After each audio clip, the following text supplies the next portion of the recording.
جو شخص نمازوں میں سستی کرتا ہے اللہ تعالیٰ اسے 15 مصائب میں مبتلا کرتا ہے، 5 دنیا میں، 3 موت کے وقت، 3 قبر میں اور 3 قبر سے نکلتے وقت۔ دنیاوی مصائب یہ ہیں کہ اس کی عمر سے برکت چھین لی جاتی ہے، اس کے چہرے سے صالحین کی نشانی مٹ جاتی ہے، اس کے کسی بھی عمل کا اللہ تعالیٰ اجر نہیں دیتا، اس کی دعا آسمانوں کی طرف بلند نہیں ہوتی، نیکیوں کی دعاؤں میں اس کا کوئی حصہ نہیں ہوتا۔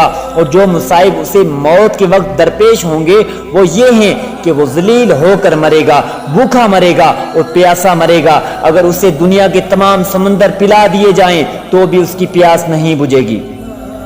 قبر کے مصائب یہ ہیں کہ قبر اس پر تنگ ہوگی، یہاں تک کہ اس کی پسلیاں ایک دوسرے میں پیوست ہو جائیں گی۔ اس کی قبر میں آگ بھڑکائی جائے گی جس کے انگاروں پر وہ رات دن لوٹتا رہے گا۔ اس کی قبر میں ایک اژدھا مقرر کر دیا جائے گا جس کا نام الشجاع الاقرع یعنی گنجا سانپ ہوگا۔ اس کی آنکھیں آگ کی ہوں گی اور اس کے ناخن لوہے کے ہوں گے جن کی لمبائی ایک دن کے سفر کے برابر ہوگی۔ وہ کڑکدار بجلی جیسی آواز میں میت سے ہم کلام ہوگا اور کہے گا میں اژدھا ہوں، میرے رب نے حکم دیا میں تجھے نمازوں کے ضائع کرنے کے بدلے صبح سے شام تک ڈستا رہوں گا۔ اور جب وہ اسے ڈسے گا 70 ہاتھ زمین میں دھس جائے گا اور قیامت تک اسی طرح اس کو عذاب ہوتا رہے گا۔ اور جو مصائب اسے قبر سے نکلتے ہوئے حشر کے میدان میں جھیلنے ہوں گے وہ ہیں سخت حساب، اللہ کی ناراضگی اور جہنم میں داخلہ۔ ایک روایت میں ہے کہ وہ قیامت میں اس حالت میں آئے گا، اس کے چہرے پر 3 سطریں لکھی ہوں گی۔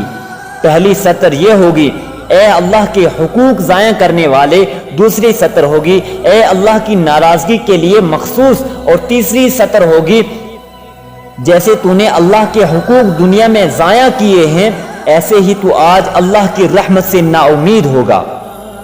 حضرت ابن عباس رضی اللہ تعالی عنہ سے مروی ہے کہ قیامت کے دن ایک شخص اللہ کی بارگاہ میں کھڑا کیا جائے گا اور اللہ تعالیٰ اسے جہنم میں جانے کا حکم دے گا۔ وہ پوچھے گا یا اللہ مجھے کس لیے جہنم میں بھیجا جا رہا ہے؟ رب تعالیٰ فرمائے گا نمازوں کو ان کے اوقات سے مؤخر کر کے پڑھنے اور میرے نام کی جھوٹی قسمیں کھانے کی وجہ سے یہ ہو رہا ہے۔ حضور صلی اللہ علیہ وسلم نے ایک دن صحابہ کرام رضوان اللہ تعالی علیہم اجمعین سے کہا کہ تم یوں دعا مانگا کرو اے اللہ ہم میں سے کسی کو شقی اور محروم نہ بنا۔ پھر فرمایا جانتے ہو بدبخت محروم کون ہوتا ہے؟ یا رسول اللہ صلی اللہ علیہ وسلم کون ہوتا ہے؟ آپ نے فرمایا جو انسان تارک نماز ہوتا ہے یعنی نماز کو ترک کرتا ہے۔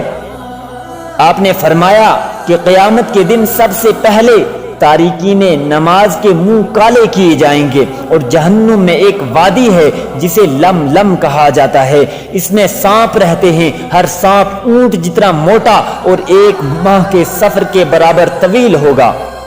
وہ بے نمازی کو ڈسے گا اور اس کا زہر 70 سال تک بے نمازی کے جسم میں جوش مارتا رہے گا، پھر اس کا گوشت گل جائے گا۔ اور نماز کا انکار کرنے والا کافر ہے۔ دنیا میں تھوڑی سی تکلیف آ جائے، دنیا کی رات گزارنا مشکل ہو جائے، اللہ نہ کرے اگر قبر میں عذاب آ گیا، قبر کی رات کیسے گزرے گی؟ جب حی علی الصلاۃ کی آواز آئے تو بستر سے چھلانگ لگا کر اٹھ جاؤ۔ جہنم کے اندر سب سے کم، سب سے ہلکا عذاب جس جہنمی کو دیا جائے گا وہ یہ ہے اس کے پیروں میں آگ کی جوتیاں پہنائی جائیں گی۔ جن کی نمازیں باقی رہ گئی ہیں یاد رکھ لینا دوزخ تمہارے انتظار میں ہے۔ نماز چھوڑ کر کوئی سچا مسلمان ہو ہی نہیں سکتا۔